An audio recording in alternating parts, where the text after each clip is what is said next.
तंबंगमदबा यामना communal लोइबा अदुगुंबा BJP की party असे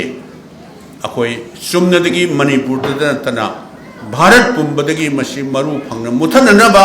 अदुगा मणिपुर दगी सु मसी मुथननबा न मदुगी पांडमगी मखादा ऑल इंडिया कांग्रेस कमिटी दी डायरेक्टिव मखादनी अखोइना हुजिक चथजरिबसी कोंथौजम ब्लॉक कांग्रेस कमिटी न सिनबीदुना ngasiदगी कैंपेन से हौरिबसे अदुबो मणिपुर की हुजिक लैरिबा समस्या लैरिबा फिबम सिददी अखोई चुमनगी सुमाइना मीटिंग अमा खतंग तौरगा तुउ हाइब नतिएबा ngasiना घरी अवांग लिकाई हाइब तारे मया लिकाई हाइब तारे सिदा तौरगा सिदगी खबीदा अदुगा कोंथौजमदा युरेमबमदा मसिदा पालंबा बीजेपी की सरकार मदुना भारत की संविधान से नाकोइनना और डायरेक्टली हाइब तारे मसिदैदा हौजिकसु मयाम खनबे यंबियो आई तुंगदा ngang मयाम अमा लिंगसिनबिरी महोइनसु फजा फजना ngang हाइबिरखिनी मणिपुर से संविधान से चलिब्रा चतब्राबा चही अनी रोम से मणिपुर से हानब सुनब मयाम लिसिंग यांखै हुम्फु हेन हुजिक्सी रिलीफ कैम्प लैरिबा अदुगा मोय मणिपुर की प्रजा सिंगना मोयद क्लियर मैंडेट पीना अखोई ओपोजिशन लैबदी मी मंगा खक्तनेबा मसिंग यामना बीजेपी खक्तना कुंठा तरुक तरेट हेन काबा मखोय चमिनबा अतोप पार्टी सिंग पुलगदी यांखै हेना लैरिबा यांखै मरी मंगा लैबा मोयना मणिपुरदा इंगना तपना शांति लैना नुंगसिदना लैमिनननबा शासन तौबा हैतबा मदुदा भारत पालिबा सरकार बीजेपी की सरकार श्री नरेंद्र मोदी की सरकार सिना कुमहई येंबदौना चाहिए अनी सी थादोक्तना ए सिगे सिजो मणिपुर लैबा प्रजा सिंगसे मोय हानगे हानौ सिगे सिजौनो वहयेम त ngang हयेंजो असम द लाक्तौरिएबा ngasi mauda chahi ani helabse manipuri maramda wahi amata minute manga tara phu ngang daba vote khomam dai dadi thangnariba assam da karida atai atai nakna graba sidadi lakpa hayeng so muk lakadori business summit kinena ado manipur si changjalaga manipur se karino manipur da thokriba thodok si yam laibak thiba thodok ni haina wahim su haidaba shugumba BJP सिना systematically Bharat की संविधान से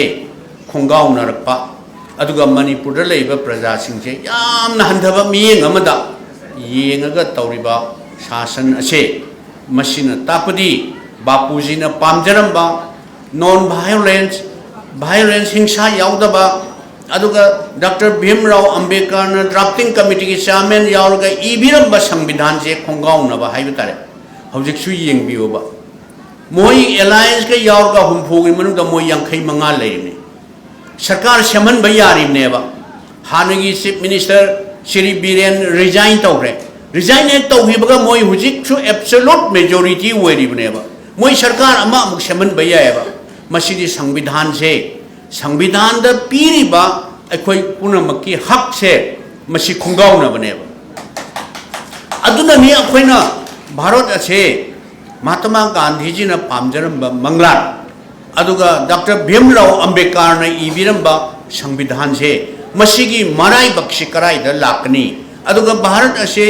पृथ्वी मनुंग ख्वाइदगी चौबा democracy चटपा अदुगुंबा लेपाक अमनी हाइदना अदुगा Shri Narendra Modi ने America दा पृथ्वी की मफम अमने चटपदा भारत असे democracy की ममाने न हायरिएबा अदुगा सिदना मणिपुर दना सही क्या हेलए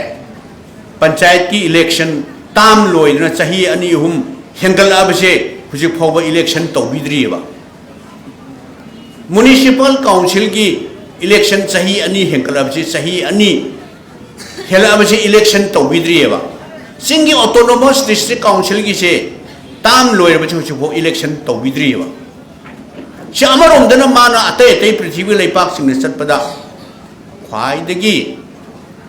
माई पाकना गणतंत्र चटप लेपाक से पृथ्वी की लेपाक अतई न सो हायरिमनी भारत असे ख्वाइदगी हेना गणतंत्र दा माई पाकना चटपा डेमोक्रेसी दा ख्वाइदगी हेना माई पाकना चटपा ख्वाइदगी चावबा लेपाक नेना हायरिबने अदो होरेस सिदा मणिपुर दी तौरिबा सि नरेंद्र मोदी जी की सरकार हौजिकसु नहोय तौनिंग मतौ अखोय मणिपुर से मी ओइन लौबीदबा मणिपुर से भारत की सरुक अमनेना लौबीद्रब्रा हाइना लाउरिबसिनेबा अदुना सुमाइना तौदना संविधान की मराइब कराइदनो अदुगा डेमोक्रेसी की मराइब से कराइदनो अखोइना जाय बापू जाय भीम अदुगा जाय संविधान अभियान है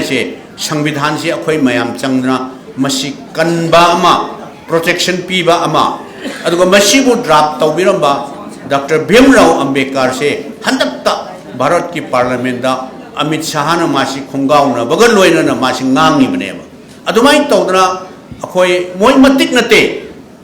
महात्मा गांधी बु हंथना येंबा डॉक्टर भीमराव अंबेडकर बु मोइना हंथना येंबा अदुगा भारत के संविधान से मसीगी मनाइब कराइदनो मोइना करिगुमा हंदक से एब्सोल्यूट मेजॉरिटी पार्लियामेंट दगा ओइरमगदि मोइना सेमनिंग बमौंदा संविधान से सेमदोगा भारत असी भारत की मराइब कराइदनो हाइबसी तंबंगमदबा यामना कम्युनल लोइबा अदुगुंबा बीजेपी की पार्टी असे अखोई चुमनदगी मणिपुर तना भारत पुंबदगी मसी मरु फंगना मुथननबा अदुगा मणिपुर दगी मसी मुथननबा न मदुगी पांडमगी मखादा all India Congress committee directive मखादनी अखोइना हौजिक चथजरिबसी कोंथौजम ब्लॉक कांग्रेस कमिटी न सिनबीदना ngasiदगी कैंपेन से हौरिबसे अदुबो मणिपुर की हौजिक लैरिबा समस्या लैरिबा फिबम सिददी अखोई चुमनगी सुमाइना मीटिंग अमा खतंग तौरगा तुउ हाइब नतिएबा ngasiना घरी अवांग लिकाय हाइब तारे मया लिकाय हाइब तारे सिदा तौरगा सिदगी खबीदा अदुगा कोंथौजमदा यूरेमबमदा सुमाइना मथंग मथंग मथंग मथंग खुन खुन सि चलगा ब्लॉक ब्लॉक खुदी यूनिट खुदिंगी पोलिंग स्टेशन खुदिंगी मथंग मथंग चलगा मसीगी कैंपेन सि सथौ हाइबनेबा अदो ngasiगीदी हौदोकपा ओइना मफम सिदा हौदोकपनी अदुना अखोई पुनमकना अखोई महात्मा गांधी जी से मयामसु हेना खंगबिरबनी पृथ्वी की लेपाक खुदिकमक्ता भारत की प्राइम मिनिस्टर चटपदा नत्रगा कनानो चटपदा पृथ्वी की लेपाक खुदिकमक्ता मागी स्टेच्यू मागी मूर्ति सी सारगा लाइदौना अदुगा दिल्ली दा मागी समाधिदा भारत पृथ्वी की लुसिंग कयाना लागा मकुक नोलगा लई कटना मासी ईश्वर का सब मानजना अखोइगी leader of the opposition Shri Rahul ji ने भारत के पार्लियामेंट हाइग्रीबने मयामसु उबिरंगनी नोइनदी बीजेपी ने महात्मा गांधी से शीघ्रेन लौरंब याय अदो महात्मा गांधी जी दी सीद्री मादी पृथ्वी लेपाक खुदिंगमक्ता मापु ईश्वर का सब मानना माँ की मूर्ति से थम्मगे इराट पूजा तौरीबने अदुना खोय जाय बापू हरिबसे बापू जी father of the nation Mahatma Gandhi ji से मसी ईश्वर का सब मानना माना पामजरंबा नॉन वायलेंस हिंसा याउदना ब्रिटिश बु माइथीब पीरगा इंडिया दा गणतंत्र की शासन से पुरैबसे मसी कांग्रेस कर्मी अखोई खुदिमंगना मसी प्रोटेक्शन तौबा मसी ngakpa बापूजी ना पामजरंबा अदुगा अखोई की संविधान सिबु इबिरंबा डॉक्टर भीमराव अंबेडकर ना पामबिरंबा संविधान से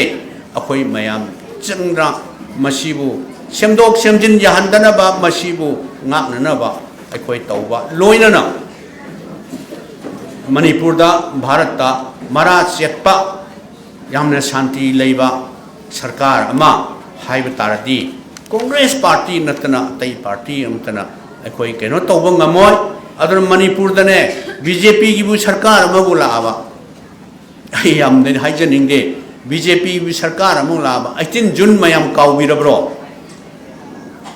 18 जून सु करम मतम सेंटर दा अदुगा सिदा बीजेपी की सरकार अदर होजिक अमुक मथंग अमुक लापदा मणिपुर से करी सारे हुजिक तौरीसिनी अदुना कोई मयाम चंद्रा कांग्रेस मपांगन कंखननबा होनमिनबा कांग्रेस की शासन लाकांदा मणिपुर से याम इंग तप्पा अदुगुंबा सरकार मा लैगनी हाइबसी अखोई कर्मी खुदिंगमक्की अखोई वखंड थंबिरगा कांग्रेस पार्टी से मपांगन कंखननबा होनमिनसी हाइबा वाफम खरसी थमजरगा सिगिदी स्वाइदा सुम आई टेंशन जरगी